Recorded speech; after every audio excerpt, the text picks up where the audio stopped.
ছেলের কথা বলো। না না, ছেলেদের কথা বলো না, ছেলেরা কথা বলছে না। ছেলেরা কথা বলবে তুমি।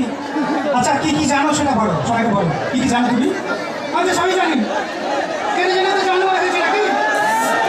না না, জেনে জেনে কি জানোয়ার হওয়া যায়? কেন? খেলে খেলে যদি খেলোয়াড় হওয়া যায় তাহলে জেনে জেনে জানোয়ার হওয়া যায় না কেন? হ্যাঁ, খেলে খেলে খেলোয়াড় হওয়া যায়, কিন্তু জেনে জেনে জানোয়ার হওয়া যায় না, তুমি জানো না। আচ্ছা ছেলেদের জন্য একটা সাইন করে দাও, ছেলেদের জন্য একটা সাইন বলো। ছেলেরা একটা সাইন বলো। হ্যাঁ, একটা সাইন বলো ছেলেদের জন্য। নদীতে জল, জলে ফিস। হ্যাঁ, নদীতে জল, জলে ফিস। ছেলেদেরকে হাই হ্যালো, ছেলেদের গার্লফ্রেন্ডকে কিস। বাহ, এটা কেমন কথা? ছেলেদের গার্লফ্রেন্ডকে